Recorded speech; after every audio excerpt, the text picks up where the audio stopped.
Hello everyone, I am Nikita Gupta and we are going to start our unit 3rd chapter anti-hyperlipidemic agents.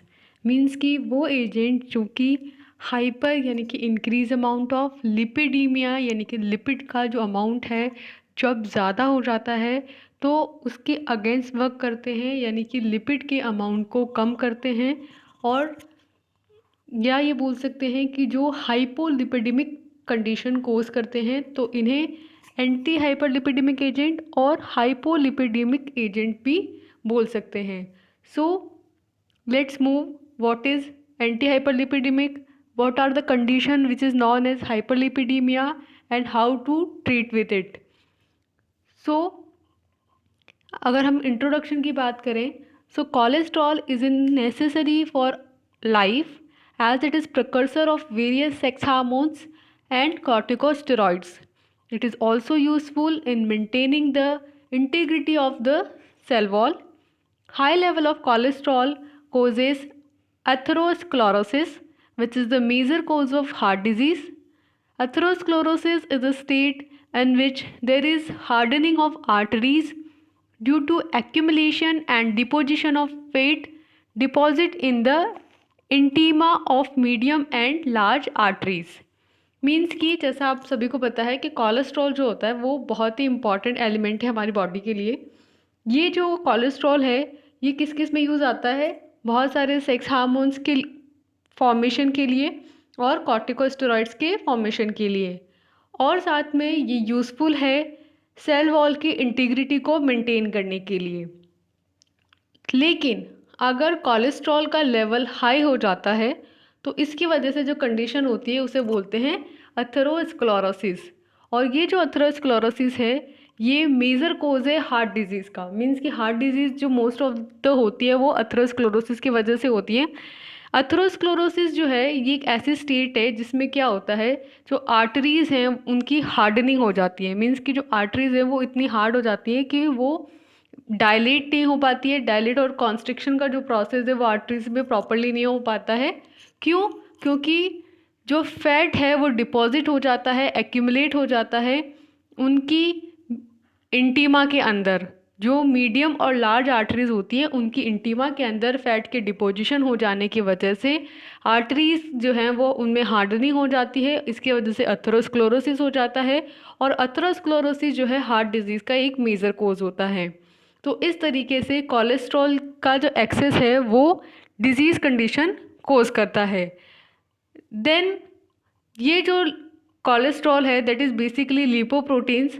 So in lipoproteins को further classify किया गया है 6 classes के अंदर, इन which first one is chylomicrons. ये जो chylomicrons हैं ये आर बेसिकली क्या है, लोएस्ट डेंसिटी लिपोप्रोटीन है। मीन्स कि जितने भी हम लिपोप्रोटीन्स देखेंगे उनके अंदर सबसे लोएस्ट डेंसिटी का जो लिपोप्रोटीन है that is chylomicron and it is transport triglycerides that is TG obtained from diet. Means कि डाइट से जो ट्राइग्लिसराइड्स मिलते हैं उनका ये ट्रांसपोर्ट करता है। सेकेंड आता है अपने VLDL that is very low density lipoproteins.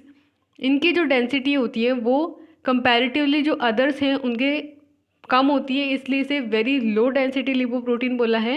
ये क्या करते हैं, transport TG that is triglycerides in the liver.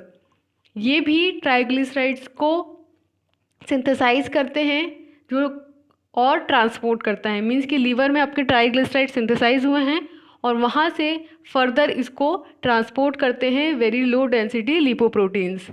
Next आते हैं chylomicrons ruminant that are formed from chylomicrons and VLDL after losing triglycerides। Means कि आपने एक मॉलिक्यूल लिया काइलोमाइक्रोन का और एक मॉलिक्यूल लिया VLDL का। इन दोनों को कनेक्ट करने के लिए आपने एक मॉलिक्यूल ट्राइग्लिसराइड का रिमूव किया जिससे कि इन दोनों जो है वो कनेक्ट हुए, तो इन दोनों के फॉर्मेशन से क्या बना, काइलोमाइक्रोन रूमिनेंट। नेक्स्ट हमारा थर्ड आता है IDL that is intermediate density lipoprotein. Means कि इसकी जो डेंसिटी होती है वो इंटरमीडिएट होती है। मीन्स कि हाई भी नहीं होती कम भी नहीं होती, इंटरमीडिएट होती है। ये किससे बना है, formed from chylomicron and VLDL after losing triglycerides. So जैसे हमारे काइलोमाइक्रोन रूमिनेंट्स हैं, वैसे ही जो आइडियल हैं वो भी काइलोमाइक्रोन और VLDL के फॉर्मेशन से, इन दोनों के कनेक्शन से, जब ट्राइग्लिसराइड का मॉलिक्यूल लूज़ करके दोनों के जॉइंट होने से फॉर्म होते हैं। नेक्स्ट है हमारा LDL, that is low density lipoprotein. ये जो है आइडियल से यानी इंटरमीडिएट डेंसिटी लिपोप्रोटीन से फॉर्म होते हैं। एंड लास्ट है हमारा HDL, that is high density lipoprotein. ये जो है सिंथेसाइज होते हैं लीवर के अंदर एंड स्मॉल इंटेस्टाइन में, and it helps in transporting cholesterol from tissues to liver. और ये जो होते हैं कोलेस्ट्रॉल को टिश्यू से लीवर के अंदर ट्रांसपोर्ट करते हैं। सो हमने लिपोप्रोटीन्स के यहाँ 6 क्लासेस देखी। First one is chylomicron, second one is VLDL, that is very low density lipoprotein. Third one is chylomicron ruminant. Fourth one is intermediate density lipoprotein और IDL। Fifth one is LDL, that is low density lipoprotein. And six one is HDL, that is high density lipoproteins. और ये जो हैं सब एक दूसरे को form करते हैं और कोलेस्ट्रॉल को ये सिंथेसाइज करते हैं, ट्रांसपोर्ट करते हैं। नेक्स्ट आते हैं हमारे एंटी हाइपरलिपिडेमिक एजेंट्स की क्लासेस। मींस कि हमने देखा कि कोलेस्ट्रॉल क्या होता है, कोलेस्ट्रॉल के एक्सेस से जो कंडीशन कोज होती है उसे बोलते हैं hyperlipidaemia. And different types of cholesterol और लिपोप्रोटीन्स हमने देखे। अब हम उन एजेंट्स को स्टडी कर रहे हैं जो कि इस हाइपरलिपिडेमिक कंडीशन को ट्रीट आउट करेंगे, and that are known as anti hyperlipidemic agents. और there are 3 classes of anti hyperlipidemic agents. First one is statins, जिसके अंदर ड्रग्स आएंगी lovastatins, simvastatins, mevastatins, atorvastatins, fluvastatins and cerivastatins. Second class है fibrates, जिसके अंदर drugs आती हैं clofibrate, ciprofibrate, gemfibrozil, fenofibrate and bezafibrate. Next the third class is miscellaneous, जिसके अंदर ड्रग्स आती है cholestyramine, nicotinic acid, colestipol and guggulipids and gugolipid. So these are the agents which used to treat hyperlipidemic condition. अब हम इन classes को detail में study करेंगे। सो फर्स्ट हमारी क्लास आती है statins. So these are also known as HMG coenzyme A reductase inhibitors, as these drugs decrease the level of LDL and cholesterol in the plasma by competitively inhibiting the enzyme। जो statins होते हैं इनको HMG coenzyme A reductase inhibitors भी बोला जाता है, क्योंकि basically ये क्या करते हैं, जो एंजाइम है HMG coenzyme A रिडक्टेज उसे इनहिबिट करते हैं और अपना एक्शन शो करते हैं। और इस तरीके से ये क्या करते हैं, डिक्रीज़ करते हैं लेवल ऑफ LDL यानी कि लो डेंसिटी लिपोप्रोटीन और कोलेस्ट्रॉल को in the plasma by competitively inhibiting the enzyme. Means कि कॉम्पिटिटिवली HMG कोएंजाइम A को रिडक्टेज को इनहिबिट करेंगे, इनहिबिट करके LDL और कोलेस्ट्रॉल के लेवल को कम करेंगे। Next HMG coenzyme A, that is known as 3-hydroxy 3-methyl glutaryl coenzyme A reductase, is an enzyme involved in the biosynthesis of cholesterol। अब ये जो एंजाइम होता है HMG coenzyme A reductase, ये कोलेस्ट्रॉल की बायोसिंथेसिस में इन्वॉल्व होता है और क्या करता है, कोलेस्ट्रॉल को सिंथेसिस होने के लिए हेल्पफुल है। तो अगर हमने इस एंजाइम को इनहिबिट कर दिया तो हमने क्या रोक दिया, कोलेस्ट्रॉल के सिंथेसिस को रोक दिया और इस तरीके से हाइपरलिपिडेमिक कंडीशन को ट्रीट आउट किया। So statins have some lactone moiety as present in HMG coenzyme A reductase enzyme। So statin itself bind to the receptor site and causes inhibition of the enzyme। तो basically ये statins जो होते हैं वो क्या करते हैं, इनकी जो स्ट्रक्चर होती है वो HMG coenzyme A reductase enzyme के सिमिलर होती है, दोनों के अंदर लैक्टोन मॉइटी प्रेजेंट होती है। तो इस तरीके से ये दोनों सेम रिसेप्टर्स पे जाके बाइंड होने के लिए compete करते हैं, और स्टेटिन जो है वो खुद को रिसेप्टर पे बाइंड करवा के एंजाइम को बाइंड होने से रोक देते हैं, और इस तरीके से एंजाइम का इनहिबिशन होता है। और एंजाइम अगर बाइंड होता तो कोलेस्ट्रॉल की सिंथेसिस होती, लेकिन क्योंकि एंजाइम नहीं बाइंड हुआ है इसलिए कोलेस्ट्रॉल सिंथेसाइज नहीं हो पाएगा, और फर्दर जो हाइपरलिपिडेमिक कंडीशन है वो कोज नहीं हो पाएगी। तो इस तरीके से स्टेटिन्स जो है अपना फंक्शन परफॉर्म करते हैं। नेक्स्ट इसके अंदर जो ड्रग्स आती हैं दैट इज़ लोवास्टेटिन। लोवास्टेटिन के आप स्ट्रक्चर देखेंगे तो इसका नाम जो है IUPAC name that is 8-2R-4R tetrahydro four hydroxy 6-ऑक्सो 2H pyran two yl ethyl one naphthyl two methyl butyryl. तो आपके स्ट्रक्चर में देखते जाएंगे और उनको समझेंगे कि इसके अंदर पहला तो यहाँ पे क्या है, एक पायरेन ग्रुप प्रेजेंट है, ठीक है। तो पायरेन में क्या है, टेट्राहाइड्रो मीन्स कि पायरेन में क्या होता है, ऑक्सीजन होता है, डबल बॉन्ड होता है। अब दो डबल बॉन्ड हटे तो वहाँ पे क्या हुआ, टेट्राहाइड्रो। देन फोर्थ पोजीशन पे hydroxy, so 4 hydroxy 6 oxo 2H pyran and 2 yl means कि सेकेंड पोजीशन से यहाँ से जुड़ा है तो 2 आइल इथाइल, देन 1 नेफ्थाइल, नेफ्थाइल पे 2 methyl and this is butyryl and butyrate. So इसका IUPAC नेम इस तरीके से इसके स्ट्रक्चर के साथ कॉरिलेट हुआ है, जिसमें मेन मॉइटी क्या है, ब्यूटेरेट है, और इस पे नेफ्थाइल और फर्दर पायरेन ग्रुप जो है अटैच है और उसमें सब्सिट्यूएंट्स प्रेजेंट हैं। तो this is the structure and IUPAC name of lovastatin. Next आती है इसकी properties. So it is a white crystalline solid, it is non-hygroscopic in nature and it is insoluble in water, hexane, but very soluble in chloroform and slightly soluble in acetone and ethanol। तो अगर हम इसकी physical appearance की बात करें तो ये white colour का होता है, क्रिस्टलाइन इसका नेचर होता है, और फिजिकल अपीयरेंस में ये फिजिकल स्टेट जो है इसकी सॉलिड होती है। नेचर इसका नॉन हाइग्रोस्कोपिक है, दैट मीन्स एटमॉस्फेयर से वाटर को ये अब्जॉर्ब नहीं करता है, एंड वाटर के अंदर और हेक्सेन के अंदर तो ये इनसॉल्युबल होता है, और क्लोरोफॉर्म के अंदर वेरी सॉल्युबल होता है, जबकि एसीटोन और इथेनॉल के अंदर ये स्लाइटली सॉल्युबल होता है। So these are the physical properties of lovastatin. Now अगर हम इसके फार्माकोकाइनेटिक्स की बात करें तो heat gets metabolized in the liver to give 2 major active metabolites, that is beta hydroxy acid of lovastatin and 6 hydroxy derivatives of lovastatins।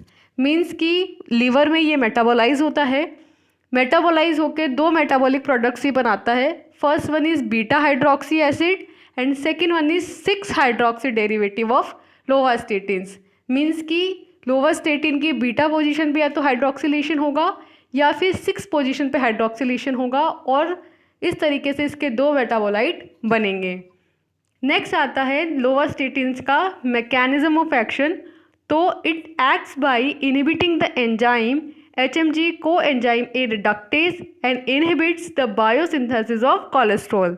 तो जैसा कि हम पहले ही इसके बारे में देख चुके हैं कि HMG coenzyme A reductase inhibitors भी इसे बोला जाता है, क्योंकि ये HMG coenzyme A reductase enzyme की सिमिलर मॉइटी रखता है, इस एंजाइम के साथ कम्पीट करता है रिसेप्टर पर बाइंड होने के लिए, और इस एंजाइम को इनहिबिट कर देता है। और ये एंजाइम बेसिकली किसके लिए रिस्पॉन्सिबल है, कोलेस्ट्रॉल की बायोसिंथेसिस के लिए, और इस एंजाइम के इनहिबिट हो जाने से बेसिकली कोलेस्ट्रॉल की जो सिंथेसिस है वो इनहिबिट हो जाती हैं। So this is the mechanism of action of lovastatins. तो इस मैकेनिज्म के थ्रू ये एक्ट करता है। तो इसका यूज़ किस में किया जाता है, it is use in controlling high plasma level of cholesterol. Means कि पहला तो यूज़ है कि कोलेस्ट्रॉल का अगर जो प्लाज्मा में लेवल हाई हो रहा है तो उसको ये कंट्रोल करता है। Second, it is use for the treatment of dyslipidaemia that is high level of plasma lipids. दूसरा ये हाई लिपिडीमिया को ट्रीट आउट करता है। हाई लिपिडीमिया मीन्स कि प्लाज्मा के अंदर अगर लिपिड का लेवल ज़्यादा हो रहा है तो उसको भी ये ट्रीट आउट करेगा। And third one is it is helpful in the prevention of cardiovascular disease. Means कि क्योंकि हमने देखा कि लिपिड के एक्सेस हो जाने की वजह से अथेरोस्क्लेरोसिस की कंडीशन होती है which is a cardiovascular disease. तो बेसिकली ये क्या करता है, कार्डियोवैस्कुलर डिजीज़ को ट्रीट आउट करता है, उनको प्रिवेंट करता है।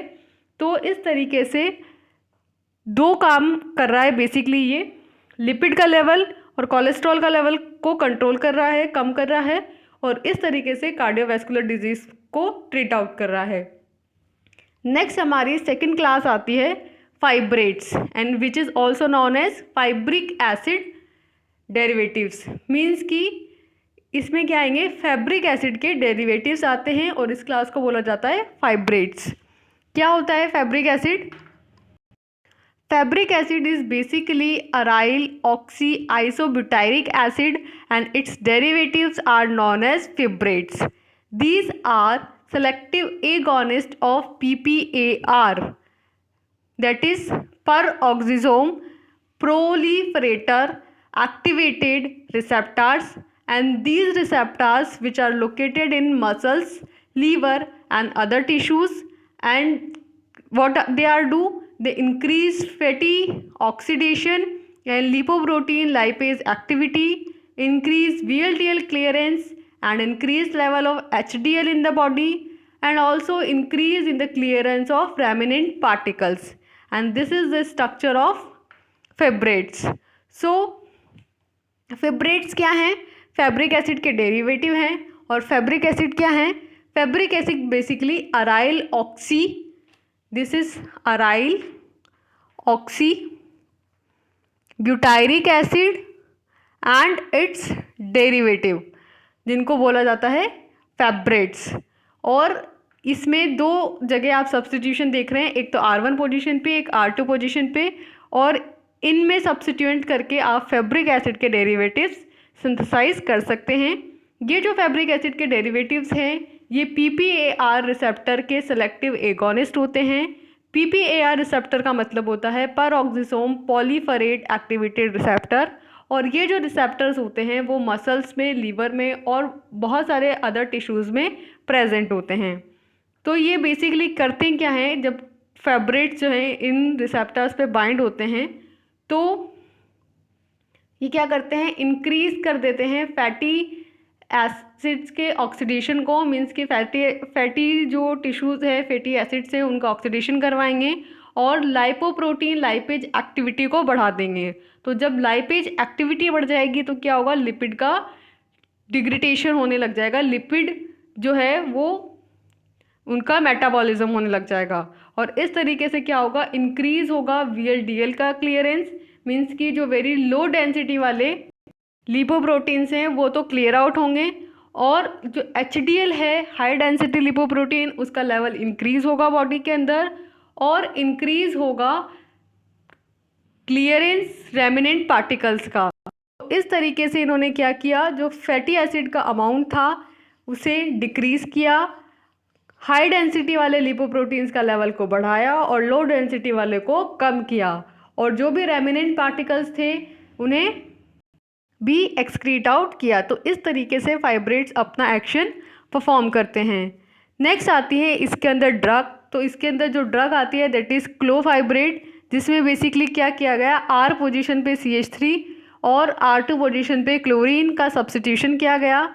तो इसका आईपिक नेम हुआ ethyl 2,4 chlorophenoxy methyl propionate. This is the IUPAC name of clofibrate. इसकी प्रॉपर्टीज़ की अगर हम बात करें तो it is clear, colour like liquid, very slightly soluble in water, and it gets hydroxylate to give an active metabolite. Chlorphenyl isobutyric acid is also known as clofibric acid.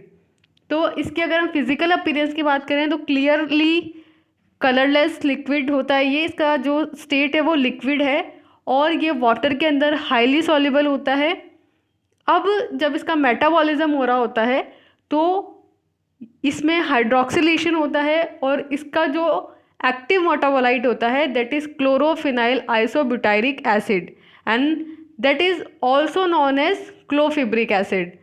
अब ये जो क्लोफिब्रिक एसिड है ये कैसे एक्ट करता है, इसका क्या मैकेनिज्म ऑफ एक्शन है? So it is an agonist of PPAR receptor and causes activation of this receptor.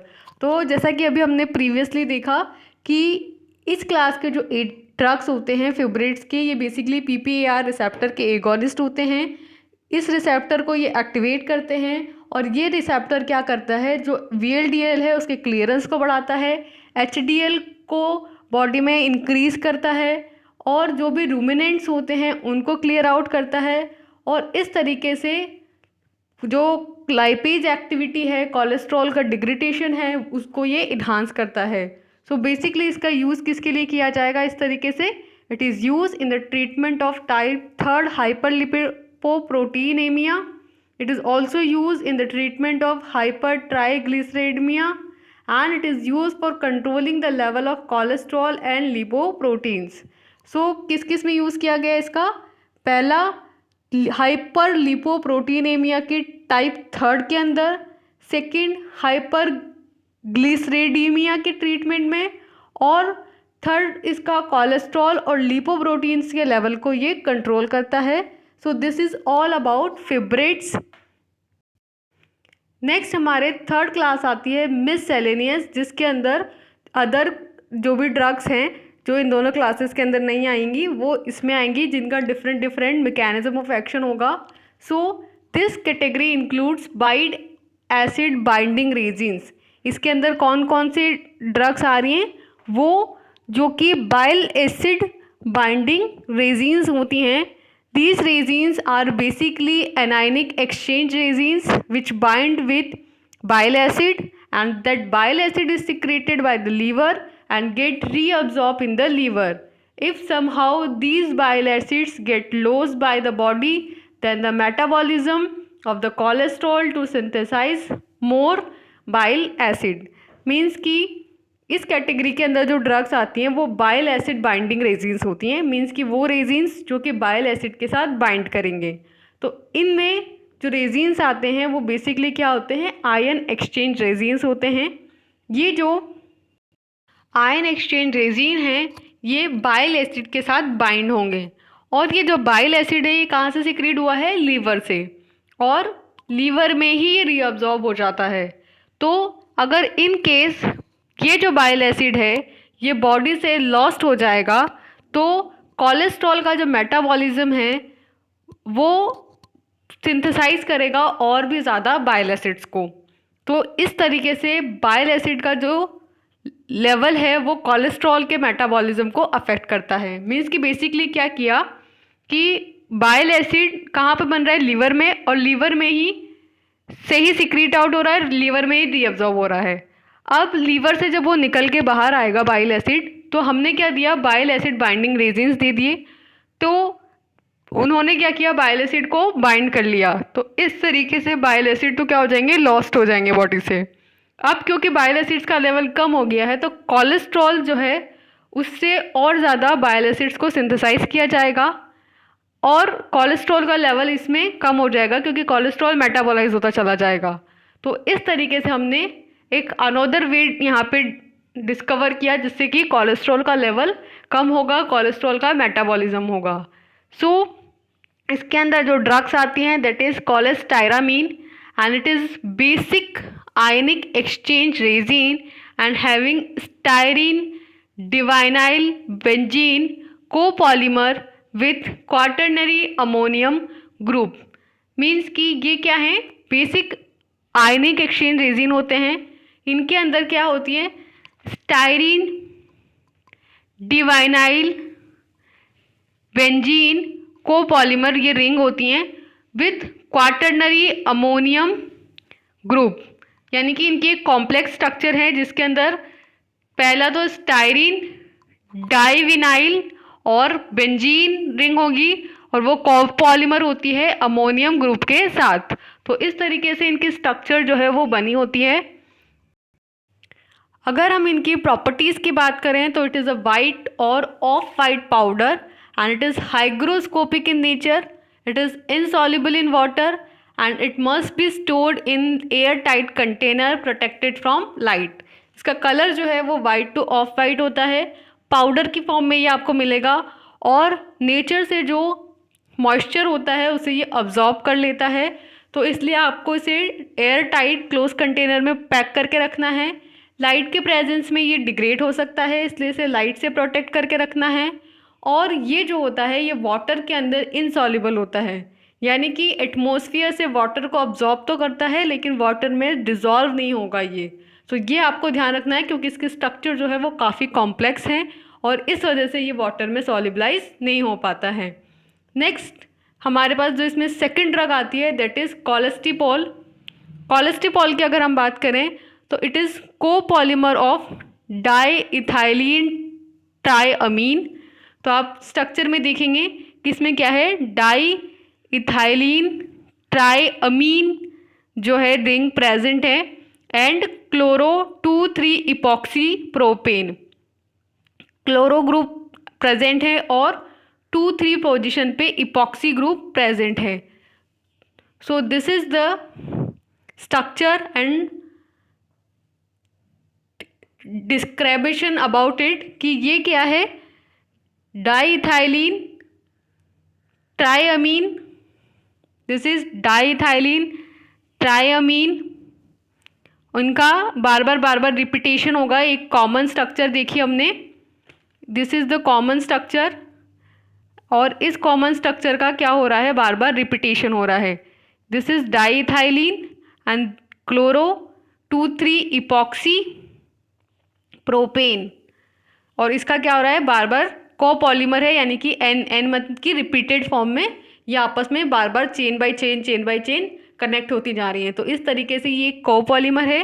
कोलेस्टिपॉल की अगर प्रॉपर्टीज़ की हम बात करें तो इट इज़ येलो और yellow orange bed, hygroscopic in nature and it is insoluble in water but absorb water and swells. It must be stored in air tight container.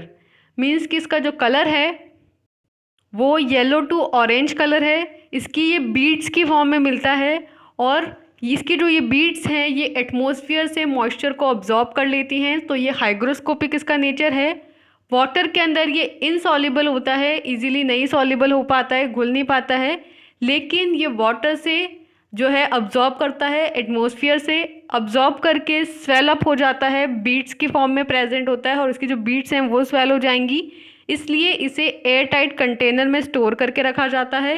ये कैसे एक्ट करता है, इसका मैकेनिज्म ऑफ एक्शन की अगर हम बात करें तो its mechanism of action is like cholestyramine. जैसा कि हमने कोलेस्टायरामीन का एक्शन देखा है वैसे ही ये एक्ट करता है।